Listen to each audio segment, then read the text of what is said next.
Autism ബാധിച്ച കുട്ടികളുടെ മാതാവിന് ജോലി നൽകാം എന്ന പഞ്ചായത്തിന്റെ വാഗ്ദാനം 1 വർഷം കഴിഞ്ഞിട്ടും നടപ്പായില്ല. പാലാ കുഴുവനാൽ സ്വദേശിനി സ്മിതയാണ് പരാതിയുമായി രംഗത്ത് വന്നത്. ജപ്തി ഭീഷണി അടക്കം നേരിടുന്ന കുടുംബം ജീവിക്കാനായി ബുദ്ധിമുട്ടുകയാണ്. കൊഴുവനാൽ സ്വദേശികളായ മനുവിന്റെ ഭാര്യ സ്മിതയ്ക്കാണ് പഞ്ചായത്ത് ഭരണസമിതി ജോലി നൽകാമെന്ന് 1 വർഷം മുൻപ് വാഗ്ദാനം ചെയ്തത്. 3 മക്കളിൽ 2 പേർക്ക് SWCHA എന്ന അപൂർവ രോഗവും ഓട്ടിസവുമുണ്ട്.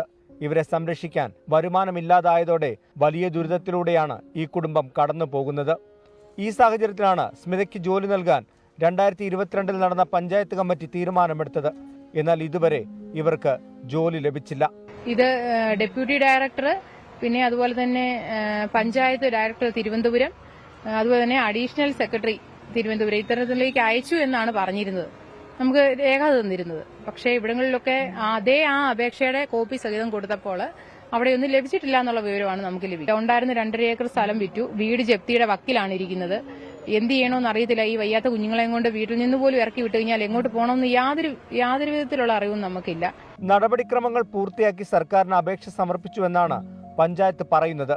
ഇനി സർക്കാർ അനുമതി ലഭിച്ചാൽ മാത്രമേ ജോലിയുടെ കാര്യത്തിൽ തീരുമാനമുണ്ടാകൂ എന്നുമാണ് പഞ്ചായത്ത് അധികൃതർ പറയുന്നത്. നിലവിൽ ദിവസച്ചെലവിന് പോലും സ്മിതയ്ക്കും കുടുംബത്തിനും പണമില്ല.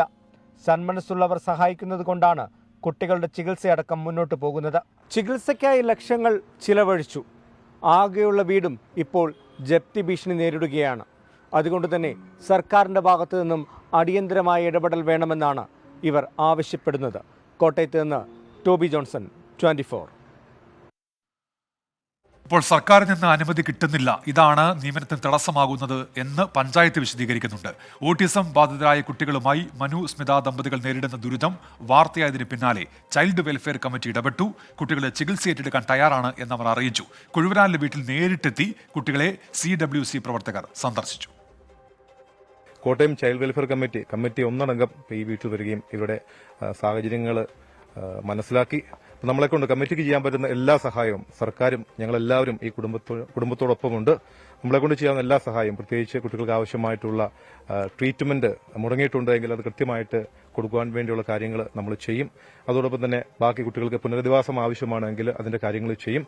ഈ കുടുംബത്തോടൊപ്പം കോട്ടയം ചൈൽഡ് വെൽഫെയർ കമ്മിറ്റി ഉണ്ട്. നമ്മളെക്കൊണ്ട് സാധിക്കുന്ന എല്ലാ സഹായവും നമ്മൾ ചെയ്യുന്നതായിരിക്കും. ഇപ്പോൾ ഒരു വാർത്ത വരുന്നുണ്ട്. MLA കടകംപള്ളി സുരേന്ദ്രനെതിരെ മന്ത്രി PA മുഹമ്മദ് റിയാസ് എന്നുള്ളതാണ്. റോഡ് വികസനവുമായി ബന്ധപ്പെട്ട അദ്ദേഹത്തിന്റെ ഒരു പരാമർശത്തിന് മറുപടി നൽകുകയാണ് PA മുഹമ്മദ് റിയാസ് പരോക്ഷമായി. കരാറുകാരനെ പുറത്താക്കിയത് ചിലർക്ക് പിടിച്ചില്ല, ചില താല്പര്യമുള്ളവർക്കാണ് ഇഷ്ടപ്പെടാതിരുന്നത് എന്നിങ്ങനെ കടകംപള്ളി സുരേന്ദ്രനെ ഉന്നമിട്ട് മന്ത്രി PA മുഹമ്മദ് റിയാസ് നടത്തിയ പരാമർശത്തിന്റെ വിശദാംശങ്ങൾ കൂടി ഈ ഘട്ടത്തിൽ പുറത്തു വരുന്നുണ്ട്. തിരികെത്താം വളരെ ചെറിയൊരു ഇടവേളയ്ക്ക് ശേഷം.